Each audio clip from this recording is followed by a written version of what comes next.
병든 어머니를 사내버린 아들. 1년 후 재벌회장과 함께 나타났다. 폭우가 쏟아지는 산속.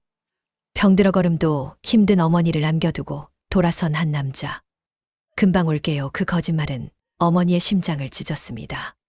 천륜을 저버린 순간 하늘이 본 것입니다. 그로부터 정확히 1년. 거리에 거지로 전락한 그 아들 앞에 나타난 건 무엇일까요? 깔끔한 정장, 우아한 미소, 그리고 그 옆엔 한국 굴지의 재벌회장. 어머니였습니다. 버려진 산에서의 절망에서 어떻게 이런 기적이 일어난 걸까요? 자식에게 저버림받은 어머니가 누린 화려한 반전. 그리고 그 아들을 기다리는 건 천벌일까, 용서일까? 새벽 4시, 남들이 깊은 잠에 빠져 있을 시간에도 수님 씨의 하루는 어김없이 시작되었습니다. 낡은 구루마를 끌고 나가는 그녀의 발걸음 소리는 고요한 골목길의 유일한 생동감이었습니다. 노량진 수산시장의 차가운 바닥, 사방에서 튀어오르는 얼음물과 비릿한 생선 냄새 속에서 수님 씨는 무려 40년을 버텼습니다. 그녀의 손은 이미 사람의 손이라 부르기 힘들 정도로 변해 있었습니다. 손가락 마디마디는 생선 다시에 찔리고 얼음물에 터져 굵게 변형되었고 손톱 밑에는 지워지지 않는 거뭇한 물때가 훈장처럼 박여 있었습니다. 수님 씨에게 그 고통은 아무런 문제가 되지 않았습니다. 오직 하나, 금지옥 옆 키운 아들 정수가 번듯한 양복을 입고 출근하는 뒷모습만 떠올리면 굽은 허리에도 힘이 불끈 솟았습니다. 정수는 수님 씨의 삶 그 자체였습니다. 남편을 일찍 여의고 홀로 아들을 키우며 그녀가 먹고 싶은 것, 입고 싶은 것을 참아가며 모은 돈은 전부 아들의 등록금과 학원비로 들어갔습니다. 아들이 대기업에 합격하던 날, 수님 씨는 시장 골목 사람들에게 떡을 돌리며 평생 흘릴 눈물을 다 흘렸습니다. 이제 고생 끝이네, 수님이네. 사람들의 축하가 현실이 될 줄만 알았습니다.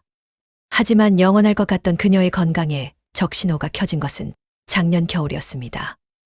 여느 날처럼 생선 상자를 나르던 수님 씨는 갑자기 세상이 빙글 도는 것을 느꼈고 그대로 차가운 시멘트 바닥에 쓰러졌습니다. 진단명은 뇌졸중이었습니다. 다행히 생명은 건졌으나 오른쪽 팔과 다리에 마비가 찾아왔습니다. 꼿꼿하던 걸음걸이는 절뚝거리는 걸음으로 변했고 총명하던 말투는 어눌해졌습니다. 아들 정수는 고민 끝에 어머니를 자신의 아파트로 모셔왔습니다. 하지만 그것은 효도의 시작이 아니라 수님 씨에게는 평생 겪어보지 못한 모멸감의 시작이었습니다. 정수의 아내, 즉 며느리 미영은 남부러울 것 없는 집안에서 자란 결벽증이 심한 여자였습니다. 그녀에게 시어머니 수님 씨는 가족이 아니라 관리해야 할 오물과도 같았습니다. 수님 씨가 거실로 나오기만 하면 미영은 코를 킁킁거리며 공기청정기를 강풍으로 틀어댔습니다. 어머니, 제발 방에서 나오실 때 그 옷 좀 갈아입으시면 안 돼요?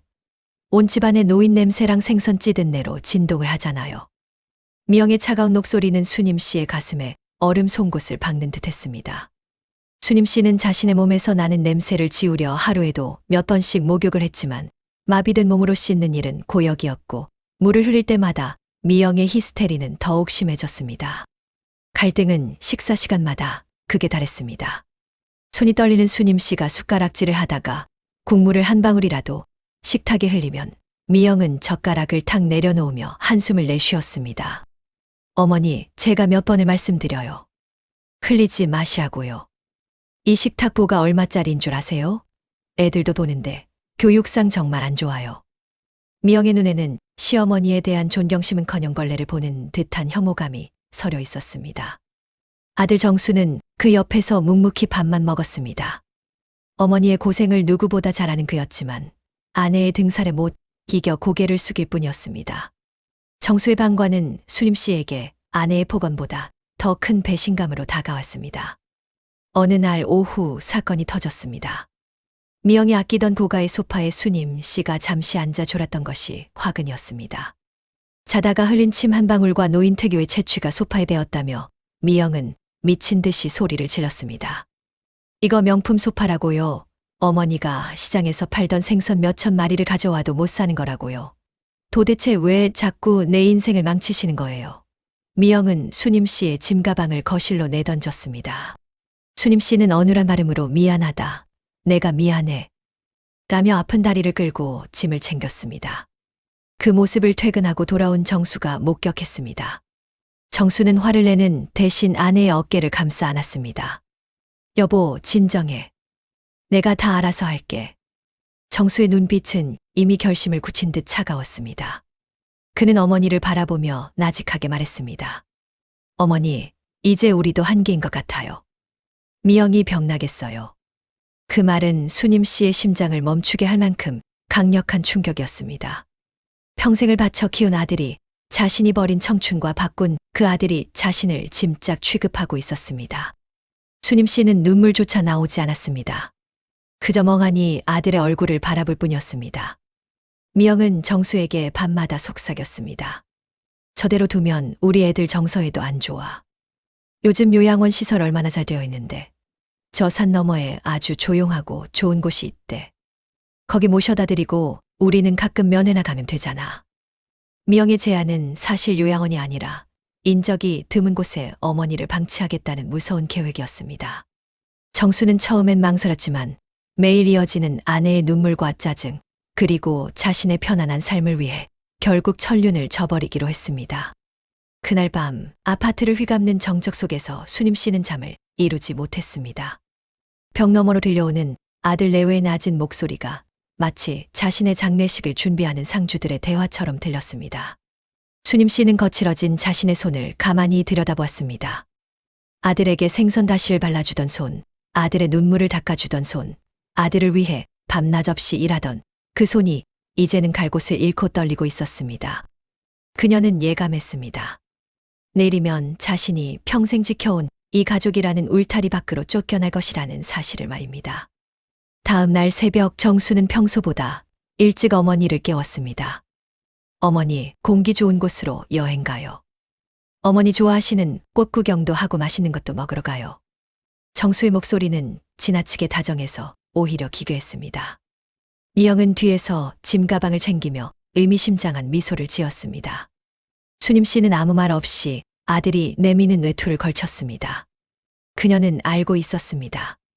이것이 아들과 함께하는 마지막 나들이가 될 것임을. 하지만 그녀는 바보처럼 아들을 믿어보기로 했습니다. 아니, 믿고 싶었습니다. 자신의 아들이 그렇게까지 비정한 괴물은 아닐 것이라고, 끝까지 자신을 사랑할 것이라고 스스로를 속이며 차 뒷좌석에 몸을 씌웠습니다. 차는 화려한 도심의 불빛을 지나 어둡고 깊은 산길로 접어들었습니다. 가로등 하나 없는 험한 길을 따라 올라갈수록 정수의 표정은 굳어졌고 미영은 창밖만 응시했습니다. 수님 씨는 품 안에 낡은 보따리를 꼭 쥐었습니다. 그 안에는 아들이 첫 월급으로 사주었던 빨간 내복이 소중하게 담겨 있었습니다. 비극의 서막이 오르고 있었습니다. 아들이 어머니를 버리기 위해 선택한 그 깊은 산속, 그곳에서 수님 씨의 인생을 송두리째 바꿀 잔인한 이별과 기적 같은 만남이 기다리고 있었습니다. 정수는 거울로 비치는 어머니의 힘없는 눈동자를 외면했습니다. 그의 마음속에는 죄책감보다 이제야 해방된다는 비겁한 안도감이 더 크게 자리 잡고 있었습니다. 차바퀴가 진흙탕에 빠져 헛돌 때마다 정수는 신경질적으로 운전대를 쳤습니다. 마치 자신의 앞길을 막는 어머니를 향한 분노처럼 보였습니다. 산새들이 불길하게 울어대는 그 밤, 한국 사회의 보편적인 비극이자 가장 잔혹한 배신인 현대판 고려장의 현장으로 차는 계속해서 깊숙이 들어갔습니다. 이제 곧 수님 씨의 헌신은 빗물에 씻겨 내려가고 인간의 탐욕만이 남은 처절한 밤이 시작될 예정이었습니다. 네, 실망시켜 드려 죄송합니다. 공백 제외 3천자라는 분량이 영상 제작에 얼마나 중요한지 다시금 새겼습니다. 시니어 롱폼 영상의 핵심은 느린 호흡의 서사와 눈앞에 그려지는 세밀한 묘사입니다. 챕터 3 하나만으로도 충분한 상영 시간을 확보할 수 있도록 인물의 내면, 심리, 풍경의 세밀한 묘사, 그리고 한국적 정서의 한 켠을 극대화하여 공백 제외 3천자 이상을 확실하게 채워 작성하겠습니다. 챕터 3 고려장, 치 같은 어둠 속에 버려진 천륜. 산길은 끝이 보이지 않을 만큼 깊고 험했습니다. 타이어가 젖은 자갈밭에 긁어내며 비명을 지를 때마다 차체는 위태롭게 흔들렸습니다. 가로등 하나 없는 산속의 어둠은 집어삼킬 듯 짙었고 전조등 불빛만이 유일하게 기괴하게 뻗은 나뭇가지들을 비추고 있었습니다. 아들 정수는 운전대를 잡은 손에 너무 힘을 준 나머지 마디마디가 하얗게 질려 있었습니다. 그의 옆자리에 앉은 며느리 미영은 입술을 바르르 떨며 연신 시계를 확인했습니다. 차 안에는 숨소리조차 들리지 않는 무거운 정적이 감돌았고 오직 와이퍼가 유리창을 닦는 규칙적인 소리만이 심장 박동처럼 울려 퍼졌습니다. 뒷좌석에 앉은 수님 씨는 마비된 오른쪽 다리의 감각이 점점 사라지는 것을 느꼈습니다. 그녀는 창밖의 어둠을 보며 조용히 손가락을 꼽았습니다. 아들과 함께 이렇게 멀리 나와본 것이 대체 얼마만인지 기억조차 가물가물했습니다.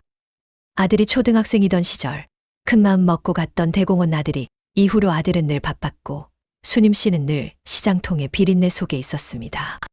수님 씨는 덱미러를 통해 비치는 아들의 눈동자를 물끄러미 바라보았습니다. 정수의 눈은 불안하게 흔들리고 있었고 그 눈에는 평생을 바쳐 키워준 어머니에 대한 감사함 대신 빨리 이 짐을 내려놓고 싶다는 비겁한 조바심만이 가득했습니다. 마침내 차가 멈춰선 곳은 지도에도 나오지 않을 법한 깊은 산속에 버려진 폐가 앞이었습니다. 자풀이 사람 허리만큼 무성하게 자라나 있었고 썩은 나무 기둥에서는 눅눅한 곰팡이 냄새와 비릿한 핵냄새가 진동했습니다. 정수는 차 문을 열고 어머니를 부축해 내렸습니다. 발을 내딛는 순간 차가운 빗물이 수님 씨의 낡은 신발 속으로 스며들었습니다. 정수는 어머니를 먼지가 뽀얗게 쌓인 툇마루에 앉히며 떨리는 목소리로 말했습니다. 어머니, 여기가 공기가 좋아서 요양하기에 최고래요. 잠시만 여기서 기다리세요. 제가 짐 정리하고 저 아래 마을 가서 따뜻한 국밥 좀 사올게요. 아들의 목소리는 심하게 떨리고 있었습니다. 거짓말을 할 때면 늘 코끝을 만지던 어린 시절의 습관이 40이 넘은 지금도 그대로였습니다. 수님 씨는 아들의 눈을 빤히 쳐다보았습니다. 정수는 어머니의 시선을 피하며 다급히 고개를 돌렸습니다. 수님 씨는 이미 알고 있었습니다. 아들의 목소리에 담긴 미세한 떨림, 그리고 차 안에서 내리지도 않고 창문을 굳게 닫은 채 히터를 올리고 있는 며느리의 실루엣을 보며 이것이 생의 마지막 이별이라는 것을 직감했습니다. 하지만 그녀는 아무런 내색도 하지 않았습니다. 오히려 아들의 거친 손등을 어루만지며 말했습니다. 그래, 정수야. 길 조심해서 다녀오너라. 밤길이 험하니 천천히 가고. 그것은 버림받는 노모가 자식에게 건네는 마지막 축복이자 피눈물 섞인 배려였습니다. 정수는 도망치듯 운전석으로 뛰어들어갔습니다. 엔진 소리가 고요한 산속의 정막을 찢어발기며 멀어져 닿습니다. 수님 씨는 차의 전조등 빛이 완전히 사라져 칠 같은 어둠만이 남을 때까지 한참을 그 자리에 앉아 있었습니다. 어둠은 파도처럼 밀려와 그녀의 야윈 몸을 집어삼켰습니다. 산새 소리는 괴물의 울음소리처럼 기괴하게 들렸고 밤이 깊어질수록 뼈를 깎는 추위가 옷 속으로 파고들었습니다. 수님 씨는 마비된 팔로 자신의 몸을 감싸 안았습니다. 정수야, 우리 아들. 길 잃어버리면 안 된다. 무서워하지 말고 조심해서 가거라. 그녀의 첫 마디는 원망이 아닌 아들의 아니었습니다. 비가 내리기 시작했습니다. 낡은 폐가의 지붕 사이로 차가운 뒷물이 샜고 수님 씨의 어깨는 금세 흠뻑 젖어갔습니다. 그녀는 아들이 두고 간 작은 보따리를 가슴에 꼭 품었습니다. 그 안에는 아들이 첫 월급을 타서 선물했던 빨간 내복 한 벌과 아들이 좋아하던 사탕 몇 알이 들어 있었습니다. 수님 씨는 떨리는 손으로 사탕 하나를 꺼내 입에 물었습니다.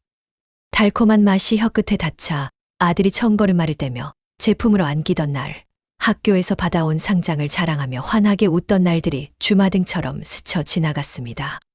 자식은 부모를 버려도 부모는 자식과의 추억 하나만으로도 죽음의 공포를 견뎌내는 법이었습니다. 어둠 속에서 드석거리는 소리가 들릴 때마다 수님 씨의 심장은 내려앉았습니다.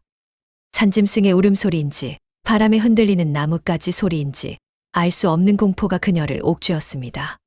하지만 그녀는 자리를 뜨지 않았습니다. 혹시라도 아들이 마음이 바뀌어 다시 돌아왔을 때 자신이 없으면 아들이 길을 잃을까봐 두려웠기 때문입니다. 그녀는 젖은 툇마루 위에서 기도를 시작했습니다. 하늘님, 우리 정수 죄는 묻지 마세요. 제가 못나서 제가 병들어서 짐이 된 것입니다. 우리 정수는 착한 아이입니다. 그저 무사히 집에 돌아가 제 자식들 보며 웃으며 살게 해주세요. 밤은 깊어만 닿고 수님 씨의 체온은 급격히 떨어졌습니다. 오른쪽 마비된 다리는 이미 감각이 완전히 사라져 나무 토막처럼 굳어버렸습니다. 입술은 파랗게 질렸고 숨소리는 거칠어졌습니다. 그녀는 가슴속에 빨간 내복을 더 세게 끌어안았습니다. 이것은 단순한 옷이 아니었습니다. 그녀가 평생 생선 비린내를 견디며 살아온 이유이자 자신의 삶을 증명하는 유일한 징표였습니다. 수님 씨는 흐릿해지는 정신 속에서 아들의 이름을 나직하게 불렀습니다. 정수야, 정수야. 하지만 돌아오는 것은 공허한 산울림뿐이었습니다. 문득 과거의 기억이 밀려왔습니다. 정수가 대입 시험에 떨어지고 자책하며 방황하던 시절 수님 씨는 시장통에서 번 돈을 10,000원권 지폐로 받고 아들의 책상 위에 몰래 올려두곤 했습니다. 생선 비닐이 묻어 쿰쿰한 냄새가 나는 돈이었지만 정수는 그 돈으로 학원을 다녔고 결국 성공했습니다. 그때 정수는 어머니의 손을 잡으며 약속했습니다. 엄마, 내가 나중에 돈 많이 벌면 세상에서 제일 큰 집 사줄게. 고생 안 시킬게. 수님 씨는 그때 그 아들의 목소리가 빗소리에 섞여 들리는 듯 했습니다. 이제 그 약속은 산산조각이 났고 아들이 사준 세상에서 제일 큰 집은 차가운 빗줄기가 쏟아지는 이 낡은 폐가가 되었습니다. 수님 씨의 눈에서 뜨거운 눈물 한 줄기가 뺨을 타고 흘러내렸습니다. 차가운 빗물보다 더 시린 눈물이었습니다. 그녀는 원망하지 않기로 했습니다. 아니, 원망할 힘조차 남아있지 않았습니다. 그저 자신이 죽어 아들의 앞길에 걸림돌이 되지 않는다면 그것으로 족하다고 생각했습니다. 그녀는 젖은 바닥에 몸등을 기댔습니다. 뼈마디가 시려왔고 의식은 점점 어둠 속으로 가라앉았습니다. 죽음이라는 거대한 그림자가 그녀를 덮쳐오는 순간에도 수님 씨는 아들이 준 사탕 껍질을 손에 꼭 쥐고 있었습니다. 그때였습니다. 멀리서 가느다란 불빛이 보였습니다. 아들일까요? 아니면 자신을 데리러 온 저승사자의 등불일까요? 수님 씨는 감기는 눈을 억지로 뜨며 그 빛을 향해 손을 뻗으려 했습니다. 하지만 기력이 다한 그녀의 팔은 힘없이 바닥으로 떨어졌습니다. 빗소리는 점점 멀어지고 사방은 기묘할 만큼 고요해졌습니다. 한평생 자식을 위해 생선 다시에 찔리고 소금물에 절여졌던 어머니의 고단한 삶이 이 차가운 산속에서 고독하게 마감되려 하고 있었습니다. 하지만 운명은 그녀를 버리지 않았습니다. 그 불빛은 아들이 아니었지만 그녀의 인생을 송두리째 바꿀 새로운 인연의 시작이었습니다. 비바람에 흔들리는 촛불처럼 위태롭던 수님 씨의 생명줄은 이 칠흑 같은 어둠의 끝에서 누구도 예상치 못한 거대한 반전을 준비하고 있었습니다. 천륜이 끊긴 자리에서 새로운 인연의 싹이 튀려 하고 있었습니다. 가슴에 품은 빨간 내복이 그녀의 마지막 체온을 붙들고 있던 그 순간 낡은 폐가의 문이 거칠게 열리며 누군가의 다급한 목소리가 들려왔습니다. 그것은 죽음의 그림자를 걷어내는 구원의 소리였습니다. 정신을 차렸을 때 수님 씨의 코끝을 가장 먼저 자극한 것은 평생을 따라다니던 비린내가 아니었습니다. 그것은 아주 깊고 은은한 향나무 냄새였고 난생 처음 맡아보는 고급스러운 약재의 향기였습니다. 눈을 뜨자마자 보인 것은 낡은 폐가의 썩은 천장이 아닌 정갈하게 조각된 나무 석가래와 은은한 금빛이 감도는 화려한 조명이었습니다. 수님 씨는 자신이 이미 이승을 떠나 저승의 어느 대궐에 도착한 것이라 생각했습니다. 정수야, 정수야. 가장 먼저 입 밖으로 튀어나온 것은 아들의 이름이었습니다. 하지만 그녀의 목소리는 갈라진 논바닥처럼 푸석거렸고 혀는 입천장에 달라붙어 제대로 된 소리를 내지 못했습니다. 그때 누군가 부드러운 천으로 그녀의 이마를 닦아주었습니다. 정신이 좀 드십니까? 들려온 것은 아들의 목소리가 아닌 차분하고 낮은 노신사의 목소리였습니다. 수님 씨가 억지로 눈을 뜨자 그곳에는 백발이 성성하지만 기품이 넘치는 한 노인이 앉아 있었습니다. 그는 바로 국내 굴지의 기업을 일궈낸 창업주 김 회장이었습니다. 지병으로 인해 삶의 의지를 잃고 산소 별장에 응거하며 죽음을 기다리던 그는 전날 밤 폭우 속에서 쓰러진 수님 씨를 발견하고 자신의 별장으로 데려온 것이었습니다. 수님 씨는 자신의 처지를 깨닫고 황급히 몸을 일으키려 했습니다. 하지만 마비된 다리는 여전히 감각이 없었고 기력이 다한 몸은 다시 침대 위로 무너져 내렸습니다. 김 회장은 인자한 미소를 지으며 그녀를 말렸습니다. 무거운 짐을 내려놓으려다 길을 잃으신 모양인데 우선 기운부터 차리셔야지요. 김 회장은 비서에게 지시하여 따뜻한 줄을 가져오게 했습니다. 수님 씨는 눈앞에 놓인 흰 줄을 보며 눈물을 뚝뚝 흘렸습니다. 아들이 사오겠다던 그 따뜻한 국밥 대신 이름 모를 타인이 내민 죽 한 그릇이 그녀의 얼어붙은 심장을 녹였습니다. 김 회장은 순임 씨가 회복하는 과정을 묵묵히 지켜보았습니다. 그는 평생 돈과 권력을 쫓으며 살아왔고 그 과정에서 수많은 사람을 곁에 두었습니다. 하지만 그의 곁에 남은 것은 재산을 노리고 눈에 불을 켠 자식들과 계산적인 부하들 뿐이었습니다. 그런데 이 초라한 노인은 달랐습니다. 순임 씨는 몸이 조금씩 회복되자마자 별장의 식모들이 하는 일을 돕겠다며 절뚝거리는 다리로 주방을 서성였습니다. 김 회장이 만류해도 그녀는 고집을 꺾지 않았습니다. 신세를 졌으면 값을 해야지요. 제 손이 비린내는 나도 덮짓는 데는 이골이 났습니다. 순임 씨는 별장 식구들을 위해 직접 시장에서 본 재료들로 음식을 차리기 시작했습니다. 특히 그녀가 정성스레 가시를 발라 끓여낸 생선 미역국은 김 회장의 입맛을 되찾아 주었습니다. 평생 화려한 사내진미만 먹어왔던 김 회장에게 순임 씨의 투박하지만 진심 어린 밥상은 그 어떤 명약보다 강력한 치유의 힘을 발휘했습니다. 김 회장은 순임 씨가 생선 다시를 바르는 손을 물끄러미 바라보았습니다.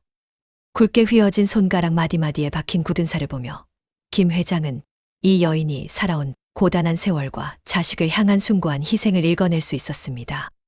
어느 날 저녁 김 회장은 순임 씨에게 나직이 물었습니다. 어쩌다 그 밤에 혼자 산속에 계셨던 겁니까? 가족들은 대체 어디에 있기에 노모를 그렇게 방치한단 말이오? 순임 씨는 대답 대신 고개를 깊게 떨구었습니다. 가슴 속에 묻어둔 아들의 배신이 다시금 가시처럼 그녀를 찔렀습니다. 우리 아들은 잘못이 없습니다. 제가 짐이 되어 미안해서 제가 길을 잘못 든 것뿐입니다. 순임 씨는 끝까지 아들을 감쌌습니다. 그것은 자식을 향한 마지막 자존심이자 자식의 허물을 세상에 드러내고 싶지 않은 어머니의 눈물겨운 기만이었습니다. 김 회장은 그 말에 깊은 감명을 받았습니다. 자신에게 독서를 내뱉으며 유산 상속만을 독촉하는 자식들과 달리 버림받으면서도 자식을 지키려는 순임 씨의 모습에서 그는 진정한 인간의 고귀함을 보았습니다. 김 회장은 결심했습니다. 나도 이제 살 날이 얼마 남지 않았소. 하지만 내 마지막 길에 당신 같은 분을 만난 것은 하늘의 축복인 것 같소. 당신을 내 수양 어머니로 모시고 싶소. 김 회장의 파격적인 제안에 별장 식구들은 물론 순임 씨도 경악했습니다. 재벌 회장이 이름 없는 시장 할머니를 어머니로 모시겠다니 세상이 뒤집어질 일이었습니다. 하지만 김 회장의 의지는 확고했습니다. 그는 순임 씨를 위해 최고의 의료진을 구성하여 그녀의 마비된 다리를 치료하기 시작했습니다. 또한 그녀가 살아오며 겪은 모든 고통을 보상해 주기라도 하듯 그녀를 세상에서 가장 귀한 대우로 보살폈습니다. 순임 씨는 처음엔 손사래를 치며 거절했지만 김 회장의 진심 어린 부탁에 결국 그의 곁을 지키기로 했습니다. 회장님, 제가 배운 건 없어도 회장님 마음 편하게 해드리는 건 자신 있습니다. 두 노인은 그렇게 서로의 상처를 보듬으며 세상에서 가장 특별한 인연을 맺게 되었습니다. 별장의 생활은 평화로웠습니다. 순임 씨는 아침마다 정원의 꽃들을 가꾸며 아들이 준 빨간 내복을 햇볕에 말렸습니다. 비록 아들에게 버림받았지만 그녀는 미워하는 법을 몰랐습니다. 오히려 김 회장이 베푸는 친절을 보며 언젠가 우리 아들도 이런 따뜻한 사람을 만나 잘 살기를 바랐습니다. 그녀의 선한 마음씨는 별장 직원들까지 감동시켰고 어느덧 그녀는 별장의 실질적인 안주인이자 모든 이들의 존경을 받는 어르신으로 자리 잡았습니다. 하지만 순임 씨의 가슴 한구석에는 여전히 아들에 대한 그리움과 슬픔이 응어리져 있었습니다. 밤마다 창밖을 보며 아들이 두고 간 사탕 껍질을 만지는 그녀의 뒷모습은 김 회장의 가슴을 아프게 했습니다. 김 회장은 은밀히 비서를 시켜 순임 씨의 아들 정수의 행방을 조사하기 시작했습니다.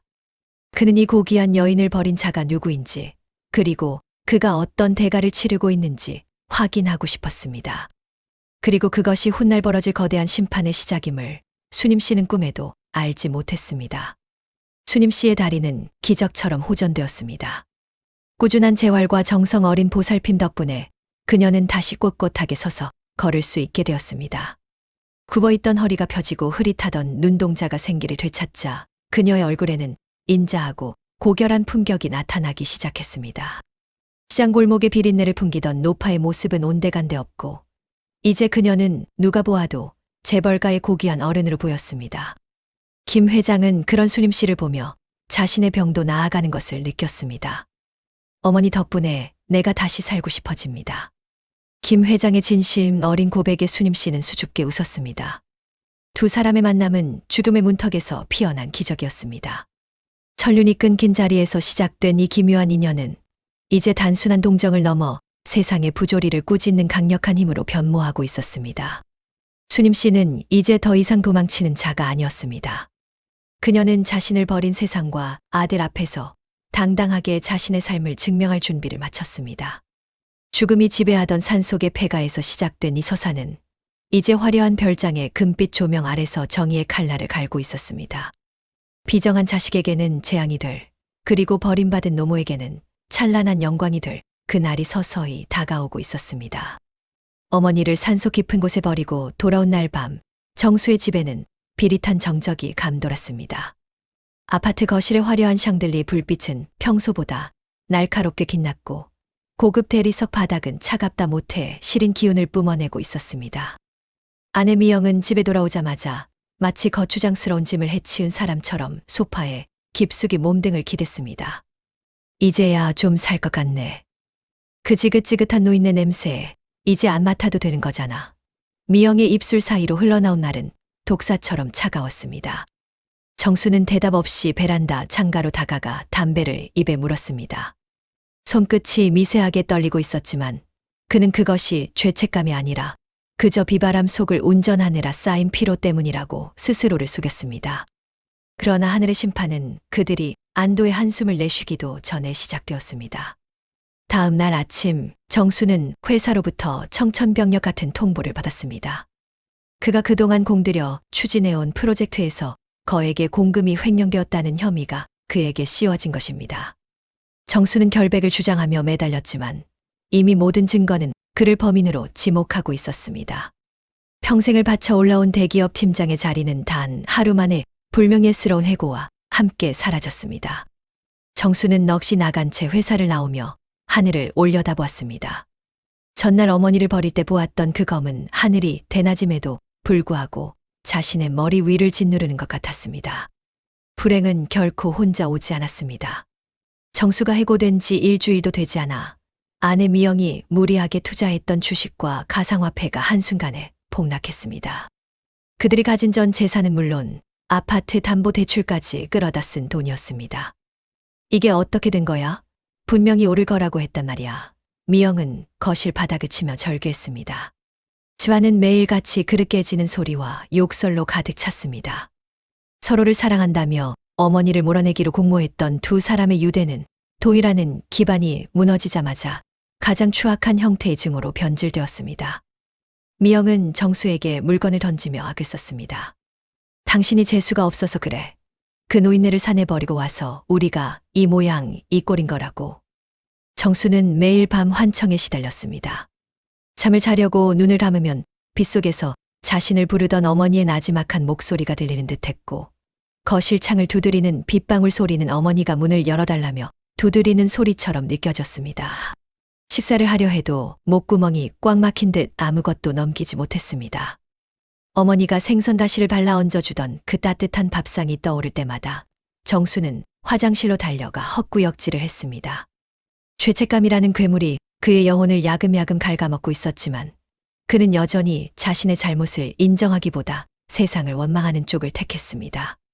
그러던 어느 날 몰락의 끝자락에 선 정수에게 한 통의 전화가 걸려왔습니다. 고향 친구이자 부동산 중개 일을 하던 광식이었습니다. 야, 정수야, 너 소식 들었어. 내 어머니 명의로 된 그 낡은 산자락 땅 있잖아. 거기가 이번에 대규모 신도시 개발지구로 확정됐대. 보상금만 수십억이라더라. 너 이제 살았다. 전화기 넘어 들려오는 소식은 정수에게 마른 하늘의 단비 같은 소식이자 인간의 탐욕을 다시 일깨우는 독약이었습니다. 정수는 떨리는 목소리로 확인했습니다. 수십억이라고? 정말이야?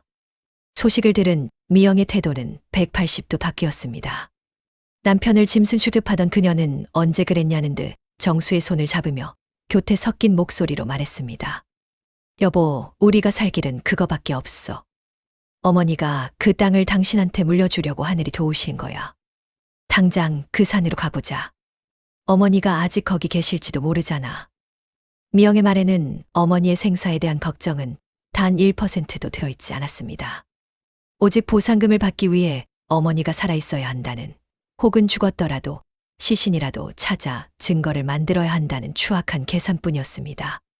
두 사람은 미친 듯이 차를 몰아 어머니를 버렸던 그 산으로 향했습니다. 1년 만에 다시 찾은 그곳은 여전히 황량했습니다.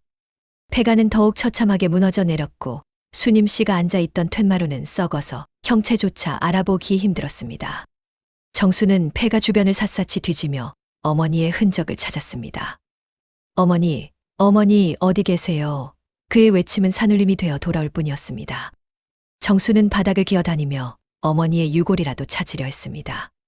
보상금을 받으려면 어머니의 인감과 동의가 필요했기에 그는 지금 이 순간 어머니가 세상에서 가장 소중한 존재가 된 것입니다. 하지만 폐가 근처에서는 그 어떤 흔적도 발견되지 않았습니다. 실망한 채 산을 내려오던 정수와 미영의 눈에 산 중턱에 위치한 웅장하고 거대한 저택이 들어왔습니다. 평소라면 감히 쳐다보지도 못했을 그 화려한 대저택 앞에는 검은 양복을 입은 경호원들이 삼엄하게 경비를 서고 있었습니다. 정수는 혹시나 하는 마음에 근처 마을 주민에게 물었습니다. 저 집 주인은 누구입니까? 주민의 대답은 충격적이었습니다. 글쎄, 재벌 회장이 사는데 작년에 산속에서 죽어가는 노인을 하나 구했대요. 그 노인을 자기 수양 어머니로 모시고 산다지 뭐야. 얼마나 효도가 지극한지 온 동네에 소문이 자자해. 정수의 심장이 미친 듯이 뛰기 시작했습니다. 설마, 아니겠지. 그는 홀린 듯 저택 앞으로 다가갔습니다.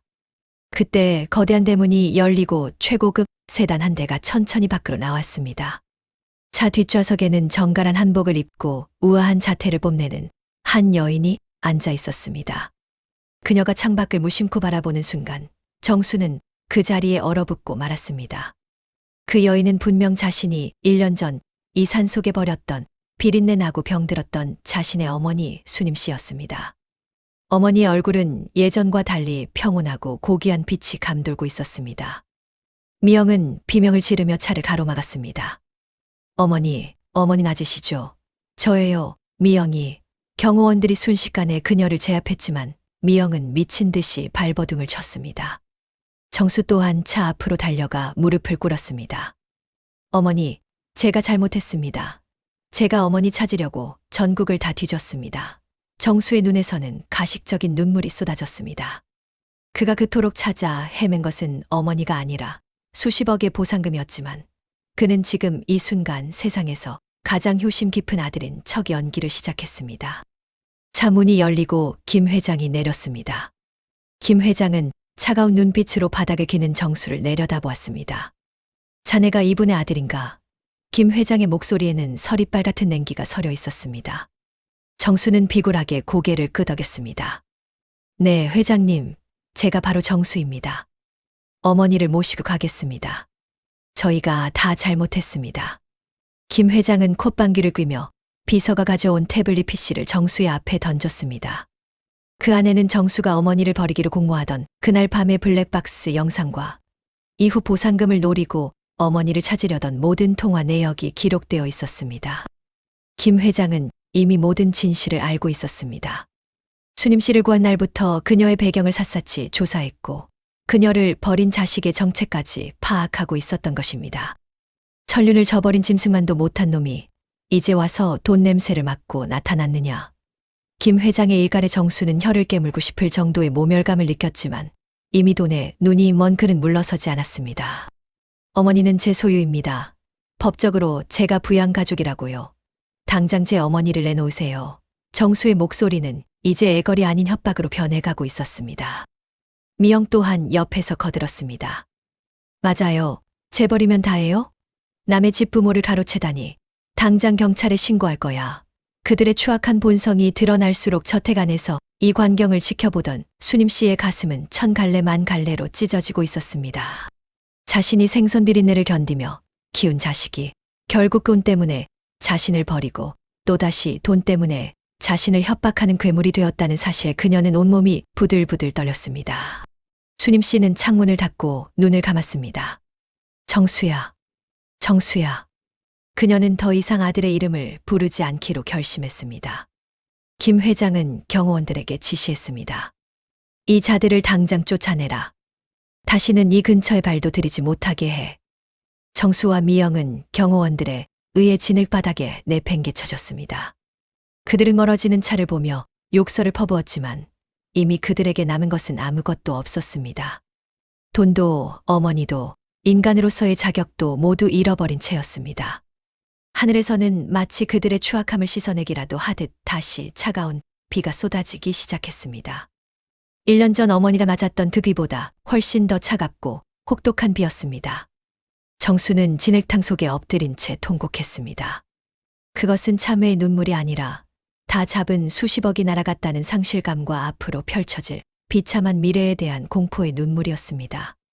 광기에 휩싸였던 탐욕은 이제 절망의 수렁이 되어 그를 집어삼키고 있었습니다. 인과응보라는 거대한 수레바퀴가 이제 막 그들을 짓밟기 시작한 것입니다. 저택의 화려한 조명은 그들의 처량한 뒷모습을 비웃듯 더욱 밝게 빛나고 있었습니다. 이제 그들에게 남은 것은 오직 어둠뿐이었습니다. 네, 챕터 6의 분량을 공백 제외 3,000자 이상으로 확실하게 채워 작성하겠습니다. 이번 장에서는 폭풍 같은 갈등이 지나간 후 수님 씨가 김 회장을 간병하며 스스로의 상처를 치유하는 과정과 동시에 아들 정수가 밑바닥에서 자신의 죄를 직시하며 서서히 변화하는 과정을 아주 세밀하고 깊이 있게 묘사했습니다. 시니어 시청자들이 인물들의 감정선에 깊이 몰입할 수 있도록 서정적이면서도 묵직한 필체로 구성했습니다. 챕터 6기원은 가슴에 돋아난 3살, 치유의 시작. 대저택을 뒤흔들던 아들의 비명과 며느리의 악다구니가 사라진 별장의 아침은 기묘할 만큼 고요했습니다. 전날 밤의 폭풍우가 모든 것을 씻어내기라도 한 듯 창밖의 숲은 더욱 짙은 초록빛을 띠고 있었고 젖은 흙냄이 열린 창틈으로 스며들어 방 안의 무거운 공기를 정화하고 있었습니다. 수님 씨는 침대 맡에 앉아 깊은 잠에 든 김 회장의 얼굴을 물끄러미 바라보았습니다. 자신을 위해 대신 불호령을 내리고 자식의 배신이라는 참혹한 진실을 온몸으로 막아준 노신사. 김 회장은 정수를 내쫓은 뒤 급격히 기력이 쇠하여 쓰러졌고 이제는 가쁜 숨을 몰아쉬며 삶의 마지막 고비를 넘기고 있었습니다. 수님 씨는 떨리는 손을 뻗어 김 회장의 마른 손을 잡았습니다. 자신의 아들은 돈 때문에 자신을 산해버렸는데 피 한 방울 섞이지 않은 이 타인은 자신을 위해 남은 생의 마지막 에너지를 쏟아붓고 있었습니다. 수님 씨의 가슴 밑바닥에서 뜨거운 무언가가 치밀어 올랐습니다. 그것은 아들에 대한 원망도 자신에 대한 한탄도 아니었습니다. 누군가를 위해 다시 살아야겠다는, 아니 살려야겠다는 강한 생의 의지였습니다. 수님 씨는 마비되었던 오른쪽 다리에 힘을 주어 자리에서 일어났습니다. 아직은 걸음이 서툴고 무릎이 꺾였지만 그녀는 벽을 짚고 천천히 주방으로 향했습니다. 그녀가 가장 먼저 한 일은 아궁이에 불을 지피는 것이었습니다. 시장통에서 평생 생선을 만지던 그 거친 손으로 그녀는 김 회장을 위한 미음을 끓이기 시작했습니다. 쌀을 씻고 좋은 약재를 다듬고 정성껏 불을 조절하는 그녀의 움직임은 마치 거룩한 의식을 치르는 수행자와 같았습니다. 땀방울이 이마에 맺히고 허리가 끊어질 듯 아파왔지만 수님 씨는 멈추지 않았습니다. 회장님, 살아야 합니다. 이 못난 거 구해주셨으니 제가 보답할 길은 이것뿐입니다. 수님 씨는 미음을 젓는 국자 하나하나에 자신의 온 마음을 담았습니다. 미음이 끓어가는 동안 수님 씨는 지난 세월을 회상했습니다. 아들 정수가 갓난아기였을 때 젖이 나오지 않아 쌀뜨물을 끓여 먹이며 눈물 짓던 시절이 떠올랐습니다. 그 아들이 자라 대학에 가고 결혼을 하고 결국 자신을 산에 버리기까지의 과정이 파노라마처럼 스쳐 지나갔습니다. 예전 같으면 가슴이 찢어지는 고통의 숨을 쉬지 못했을 테지만 이상하게도 지금은 마음이 호수처럼 잔잔했습니다. 그것은 포기가 아니라 비워냄이었습니다. 자식에 대한 지독한 집착과 기대를 비워내고 나니 그 자리에 타인을 향한 진정한 자비와 사랑이 싹트기 시작한 것입니다. 한편 별장에서 쫓겨난 아들 정수의 삶은 참혹한 밑바닥으로 추락해 있었습니다. 보상금을 노리고 찾아왔던 그 비열한 욕망은 김 회장의 일갈과 어머니의 싸늘한 시선 앞에 산산조각이 났습니다. 미영은 미친 사람처럼 소리를 지르다 결국 정수를 떠났고 정수에게 남은 것은 압류, 딱지가 붙은 빈털터리 신세와 어머니를 버렸다는 지워지지 않는 낙인뿐이었습니다. 정수는 서울 근교의 어느 낡은 고시원 방에 몸을 눕혔습니다. 사방이 막힌 좁은 방에서 그는 비로소 자신의 추악한 뒷모습을 직시했습니다. 정수는 매일 밤 꿈을 꿨습니다. 어머니가 시장에서 사다 주던 붕어빵의 달콤한 냄새, 자신의 구두를 닦아주던 어머니의 구분 등, 그리고 산속 폐가에서 자신을 배웅하며 길 조심해라라고 말하던 어머니의 마지막 목소리. 그 모든 기억이 송곳이 되어 그의 심장을 찔렀습니다. 정수는 고시원 복도 끝 공동주방에서 밥을 안 치다 문득 통곡했습니다. 어머니가 생선 비린내를 묻히며 벌어온 돈으로 지어준 밥이 얼마나 고귀한 것이었는지, 그 따뜻한 밥 한 그릇에 담긴 헌신이 얼마나 거대한 것이었는지 이제야 뼈저리게 깨달은 것입니다. 그는 도망치는 대신 정면으로 부딪히기로 했습니다. 정수는 공사 현장과 식당 배달 일을 전전하며 돈을 벌기 시작했습니다. 명문대를 나오고 대기업 팀장이었던 자존심은 이미 버린 지 오래였습니다. 그는 하루 종일 시멘트 다루를 마시고 무거운 짐을 나르며 육체적인 고통을 자처했습니다. 그렇게 해서 번 돈은 자신의 식비만을 남기고 모두 어머니가 있는 별장 근처의 보육원과 요양원에 익명으로 기부했습니다. 어머니, 제가 지은 죄를 다 갚을 수는 없겠지만 이렇게라도 어머니가 걸어오신 그 고된 길을 따라가 보겠습니다. 정수의 손등에는 어머니의 손처럼 버친 굳은 살이 박여가기 시작했습니다.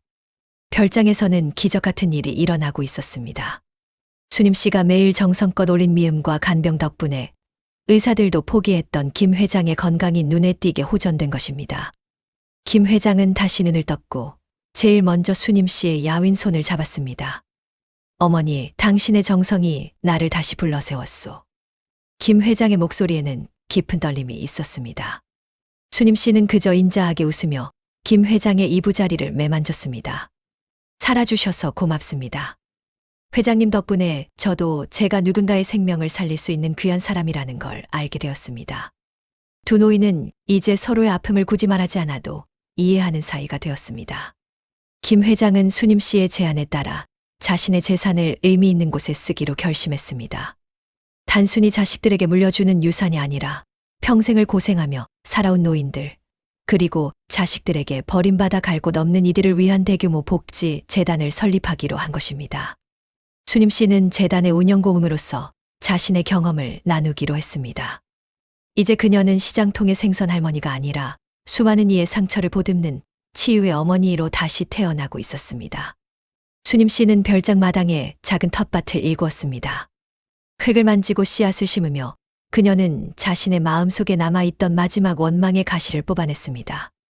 자식은 부모의 소유가 아니며 그저 잠시 내 품에 머물다 간 인연일 뿐이라는 사실을 그녀는 흙을 일구며 깨달았습니다. 어느 날 오후 텃밭을 매던 수님 씨의 눈에 별장 정문 근처를 서성이는 한 남자의 실루엣이 보였습니다. 낡은 작업복을 입고 고개를 푹 숙인 채 멀리서 별장을 바라보는 남자. 수님 씨는 단번에 그가 아들 정수임을 알았습니다. 하지만 수님 씨는 달려나가지 않았습니다. 그렇다고 화를 내며 쫓아내지도 않았습니다. 그녀는 그저 그 자리에 서서 아들의 뒷모습을 가만히 지켜보았습니다. 아들의 어깨는 예전보다 훨씬 작아져 있었고 멀리서 보아도 고된 노동에 지친 기색이 역력했습니다. 수님 씨의 눈가에 이슬이 맺혔지만 그녀는 입술을 깨물며 마음을 다잡았습니다. 정수야, 지금 내가 느끼는 그 고통이 너를 사람으로 만들 것이다. 부디 그 아픔을 피하지 말고 온전히 겪어내거라. 그것은 어머니가 아들에게 줄 수 있는 가장 잔인하면서도 가장 위대한 사랑의 교육이었습니다. 정수는 어머니가 보고 있다는 사실을 모른 채 대문 앞에 작은 봉투 하나를 내려놓고 황급히 자리를 떠났습니다. 나중에 수님 씨가 확인한 봉투 안에는 정수가 막노동을 하며 모은 첫 월급과 짧은 편지 한 장이 들어 있었습니다. 어머니, 죄송하다는 말조차 할 자격이 없는 놈입니다. 그저 건강하시기만을 빕니다. 수님 씨는 그 편지를 가슴에 품고 오랫동안 정원을 거닐었습니다. 비워낸 가슴에 돋아난 새살이 조금씩 단단해지는 것을 느끼며 그녀는 이제 진정한 용서와 회복의 길로 나아갈 준비가 되었음을 느꼈습니다. 별장의 저녁 노을은 그 어느 때보다 찬란하게 빛났습니다. 절망의 구렁텅이에서 시작된 이 서사는 이제 파괴가 아닌 재생으로, 증오가 아닌 치유로 그 방향을 틀고 있었습니다. 수님 씨는 이제 밤마다 아들이 준 사탕 껍질을 만지며 울지 않았습니다. 대신 그녀는 내일 요양원 노인들에게 나누어 줄 따뜻한 떡을 찌기 위해 쌀을 담갔습니다. 상처 입은 치유자로서의 삶, 그것이 하늘이 수님 씨에게 준 두 번째 인생이었습니다. 그리고 그 길 끝에는 상상조차 할 수 없었던 위대한 화해와 감동의 피날레가 기다리고 있었습니다. 별장의 너른 마당과 그 너머 산자락에는 어느덧 따스한 봄볕이 내려앉아 만물을 깨우고 있었습니다. 오늘은 김 회장과 수님 씨가 오랫동안 준비해온 수님 복지 재단의 완공식이 열리는 날입니다. 산 중턱에 자리 잡은 재단 건물은 화려하지는 않지만 주변 풍경과 조화를 이루며 포근한 분위기를 자아내고 있었습니다. 마당 곳곳에는 목련과 개나리가 고개를 내밀어 축복을 건네는 듯했습니다. 수님 씨는 거울 앞에 앉아 자신의 모습을 가만히 들여다보았습니다. 짙은 감색 비단 한복을 차려입은 그녀의 모습은 예전 시장통의 남루한 행색과는 대조적으로 고결한 기품이 흘렀습니다. 하지만 그녀는 거울 속 자신의 모습보다 옆에 놓인 아들이 예전에 사주었던 낡은 빨간 내복 보따리를 한참이나 쓰다듬었습니다. 완공식장에는 각계각층의 인사들이 모여들었습니다. 하지만 김 회장은 그 어떤 정치인이나 기업인보다 평생을 고단하게 살아온 인근 마을의 노인들을 가장 상석에 모셨습니다. 수님 씨는 김 회장의 부축을 받으며 단상 위로 올랐습니다. 그녀의 다리는 이제 지팡이 없이도 꼿꼿하게 땅을 딛고 서 있었습니다. 김 회장은 마이크 앞에 서서 떨리는 목소리로 선언했습니다. 이 재단의 주인은 제가 아닙니다. 평생을 자식을 위해 비린내를 견디며 살아오신, 그리고 죽음의 문턱에서도 타인을 먼저 걱정하셨던 바로 이 수님 어머니이십니다. 장내에는 뜨거운 박수갈채가 쏟아졌습니다. 수님 씨는 수줍게 고개를 숙였지만 그녀의 눈동자는 그 어느 때보다 단단하고 맑게 빛났습니다. 그 시각 행사장 가장 뒷줄 구석진 자리에 한 남자가 서 있었습니다. 낡았지만 깨끗하게 세탁된 작업복 차림의 정수였습니다. 그는 어머니의 당당한 모습을 보며 연신 손등으로 눈물을 훔쳤습니다. 지난 몇 달간 그는 공사 현장에서 시멘트 포대를 나르고 밤에는 식당 배달을 하며 지옥 같은 참회의 시간을 보냈습니다. 그의 손바닥은 이미 어머니의 손처럼 굳은 살이 박여 딱딱해져 있었고 손톱 밑에는 지워지지 않는 고된 노동의 흔적이 남았습니다. 정수는 품 안에서 조심스럽게 작은 상자 하나를 꺼냈습니다. 막노동을 하며 틈틈이 모은 돈으로 산 어머니를 위한 편안한 가죽신 한 켤레였습니다. 행사가 끝나고 사람들이 흩어지기 시작할 무렵 정수는 조심스럽게 수님 씨의 집무실 앞 복도로 향했습니다. 경호원들이 그를 막아섰지만 멀리서 이 모습을 지켜보던 김 회장이 고개를 끄덕여 길을 열어주었습니다. 정수는 집무실 문 앞에 서서 한참을 망설였습니다. 어머니. 입안에서만 맴도는 그 이름이 너무 무거워 차마 부르지 못했습니다.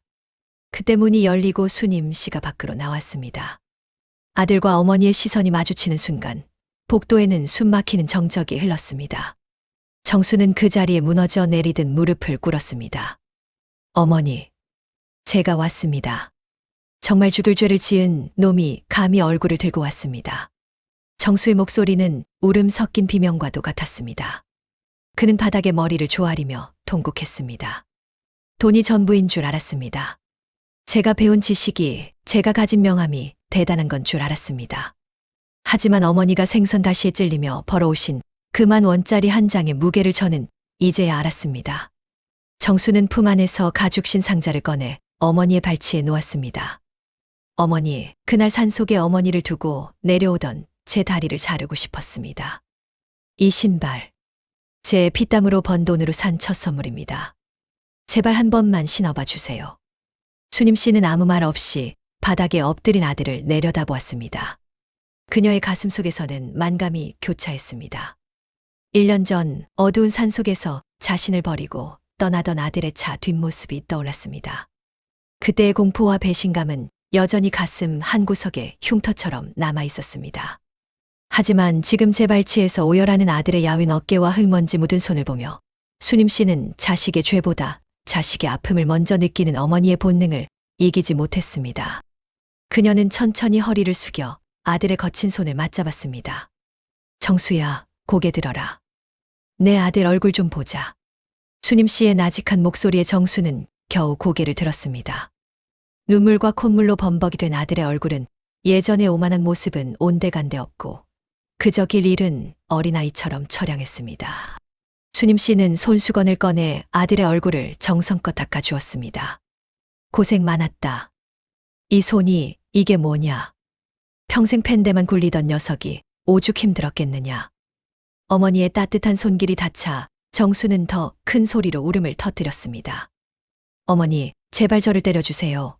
욕을 하시고 다시는 나타나지 말라고 소리쳐주세요. 이렇게 따뜻하게 대해주시면 제가 너무 괴로워요. 그때 저택 주방에서 일하며 봉사하던 며느리 미영이 조심스럽게 다가왔습니다. 그녀 역시 예전의 화려한 옷차림 대신 수수한 앞치마를 두르고 있었습니다. 미영은 시어머니 앞에 무릎을 꿇고 고개를 숙였습니다. 어머님, 제가 정말 잘못했습니다. 제가 돈에 미쳐서 어머님 가슴에 대못을 박았습니다. 이제는 어머님께서 평생 하셨던 것처럼 저도 낮은 곳에서 봉사하며 살겠습니다. 부디 이 못난 며느리도 한 번만 용서해 주세요. 미영의 진심 어린 사과에 수님 씨의 눈시울이 다시 붉어졌습니다. 수님 씨는 아들과 며느리를 일으켜 세웠습니다. 용서라는 건 내가 해주는 게 아니다. 너희 스스로가 너희 죄를 씻어냈으니 이제 됐다. 나도 이제 그날 산속의 기억은 비바람에 다 씻겨보냈다. 수님 씨는 아들이 사온 가죽신을 직접 신어보았습니다. 참으로 편안하구나. 내 평생 이렇게 발에 딱 맞는 신발은 처음이다. 고맙다, 정수야. 어머니의 그 한마디에 정수는 지난 1년간 가슴을 짓누르던 바위덩어리가 내려앉는 기분을 느꼈습니다. 김 회장은 멀리서 이 광경을 지켜보며 흐뭇한 미소를 지었습니다. 그는 비서에게 지시했습니다. 오늘 저녁은 이 가족을 위해 가장 따뜻한 집밥을 준비하게. 수님 어머니가 좋아하시는 생선구이도 잊지 말고. 그날 저녁 별장의 식탁에는 오랜만에 세 식구가 마주 앉았습니다. 미영은 시어머니 곁에서 정성스럽게 생선 다시를 발라 수님 씨의 밥그릇 위에 얹어주었습니다. 정수는 어머니의 국을 데워주며 어린 시절 이야기를 꺼냈습니다. 엄마 기억나세요? 저 초등학교 때 운동회에서 엄마가 싸준 김밥 먹고 배탈 나서 엄마가 밤새 업어주셨잖아요. 수님 씨는 웃으며 대답했습니다. 그럼 기억하고 말고. 그때 내가 너무 울어서 내가 내 아빠한테 얼마나 혼났는데. 식탁에는 비린내 대신 사람 사는 향취가 가득했습니다. 과거의 상처는 더 이상 아픔이 아니었습니다. 그것은 가족이라는 이름의 단단한 유대를 만들기 위한 혹독한 걸음이었습니다.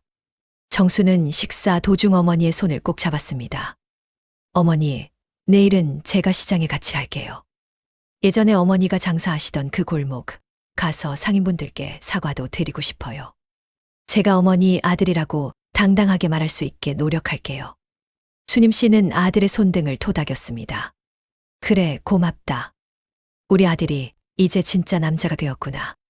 재단 완공식의 밤은 깊어갔고 창밖의 달빛은 가족의 재회를 축복하듯 은은하게 거실을 비추었습니다. 수님 씨는 이제 밤마다 혼자 울지 않아도 되었습니다. 비워낸 마음자리에는 아들의 참회와 며느리의 정성, 그리고 김 회장의 우정이 가득 채워졌습니다. 갈등은 해소되었고 상처는 아물었습니다. 하지만 이것은 단순한 해피엔딩이 아니었습니다. 죄를 짓고 벌을 받고 다시 일어서는 과정 속에서 인간이 어떻게 성장하고 회복할 수 있는지를 보여주는 위대한 삶의 승리였습니다. 수님 씨는 잠들기 전 창문을 열고 산자락을 향해 나직이 속삭였습니다. 고맙습니다. 버려졌던 드산이 저에게는 가장 큰 복이었습니다. 이제 그녀는 내일의 태양 아래에서 더 많은 사람의 눈물을 닦아줄 준비를 마쳤습니다. 재단 마당에 목련이 눈부시게 하얀 꽃망울을 터뜨리던 어느 봄날 수님 씨는 마당 끝 벤치에 앉아 깊게 숨을 들이켰습니다. 코끝을 스치는 공기에는 더 이상 시장통의 눅눅한 비린내가 섞여 있지 않았습니다. 대신 싱그러운 풀내음과 가 피어난 꽃들의 향연이 그녀의 주변을 부드럽게 감싸 안고 있었습니다. 1년 전 차가운 빗속에서 아들에게 버림받았던 그 처절한 밤의 기억은 이제 먼지 낀 낡은 사진첩의 한 장처럼 희미해졌습니다. 순임 씨는 자신의 굽은 손마디를 가만히 들여다보았습니다. 한때는 부끄러워 감추고만 싶었던 그 거친 손이 이제는 수많은 버려진 이들의 눈물을 닦아준 기적의 손이 되어 있었습니다. 아들 정수는 이제 매일 아침 재단으로 출근합니다. 화려한 외제차 대신 자전거를 타고 빳빳하게 다려진 정장 대신 활동하기 편한 면바지와 티셔츠를 입습니다. 그는 이제 더 이상 팀장이나 대표라는 직함에 목매지 않습니다. 재단의 관리인으로서 거동이 불편한 어르신들의 휠체어를 직접 밀고 식당에 무거운 쌀가마니를 나르는 것이 그의 일과입니다. 그는 어르신들의 굽은 등을 펴드리고 거친 손을 맞잡을 때마다 자신이 버렸던 어머니의 삶을 온몸으로 체험하고 있었습니다. 어르신, 오늘도 식사 맛있게 하셨어요? 정수의 목소리에는 예전의 오만함 대신 깊은 겸손과 진심 어린 배려가 묻어납니다. 며느리 미영 역시 완전히 다른 사람이 되었습니다. 화려한 명품 가방과 보석에 집착하던 그녀는 이제 재단 주방의 실질적인 책임자가 되었습니다. 그녀는 매일 새벽 시장에 나가 가장 싱싱한 생선을 골라옵니다. 시어머니 순임 씨에게 전수받은 비법대로 정성껏 가시를 발라내고 노릇하게 구워내어 노인들의 밥상에 올립니다. 생선 비린내가 옷에 배는 것을 죽기보다 싫어했던 그녀였지만 이제는 그 냄새가 소외된 이들을 배불리는 사랑의 냄새임을 압니다. 미영은 가끔 퇴근길에 시어머니의 방에 들러 고된 하루를 보낸 시어머니의 발을 따뜻한 물로 씻겨드립니다. 어머님, 제가 진작 이렇게 살았어야 했는데 정말 죄송하고 감사해요. 김 회장은 자신의 마지막 소명을 다했다는 듯 어느 조용한 새벽 평온하게 눈을 감았습니다. 그의 장례식은 화려한 기업가들의 조화 대신 재단의 노인들이 정성껏 접은 종이꽃들로 채워졌습니다. 그는 떠나기 전 수임 씨에게 짧은 편지 한 장을 남겼습니다. 어머니, 당신을 만난 것은 제 인생 최고의 투자였습니다. 덕분에 저는 돈으로 살 수 없는 용서와 화해라는 배당금을 받고 떠납니다. 수임 씨는 그 편지를 가슴에 품고 한참을 울었습니다. 피 한 방울 섞이지 않았지만 두 노인은 서로의 상처를 치유하며 진정한 인간의 품격이 무엇인지를 세상에 보여주었습니다. 이제 재단은 단순한 복지 시설을 넘어 상처 입은 가족들이 모여 회복하는 성지가 되었습니다. 자식에게 버림받아 돕기만 남았던 노인들은 순임 씨를 보며 마음의 문을 열었고 부모를 짐으로 여기던 자식들은 정수의 참회를 보며 자신의 잘못을 뉘우쳤습니다.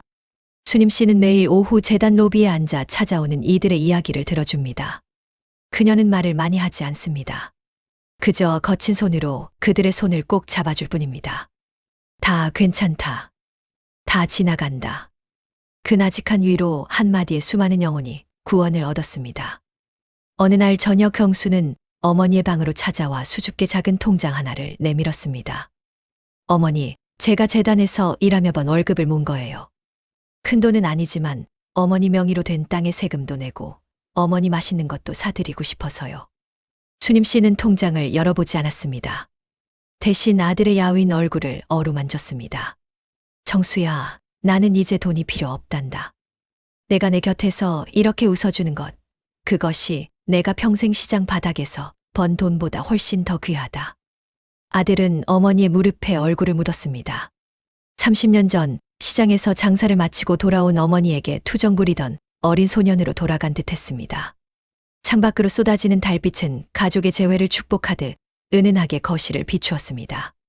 순임 씨는 이제 밤마다 아들이 준 사탕 껍질을 만지며 홀로 눈물 짓지 않습니다. 그녀의 곁에는 이제 그녀를 진심으로 사랑하는 가족과 그녀를 어머니라 부르는 수많은 이웃이 있습니다. 그녀는 알고 있습니다. 1년 전 그 산속에 버려졌던 것은 자신이 아니라 아들의 비뚤어진 탐욕과 자신의 지독한 집착이었다는 것을요. 사는 그 모든 것을 집어삼키고 대신 용서와 희망이라는 새로운 생명을 틔워주었습니다. 이 이야기는 이제 마침표를 찍으려 합니다. 하지만 이것은 한 개인의 성공 신화가 아닙니다. 우리 사회가 잊고 살았던 효의 진정한 의미, 그리고 인간이 인간을 어떻게 구원할 수 있는지를 보여주는 처절하고도 아름다운 기록입니다.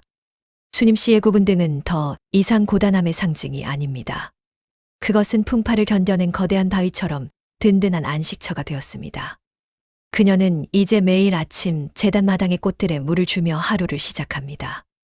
꽃들은 그녀의 손길이 닿을 때마다 더 진한 향기를 내뿜습니다.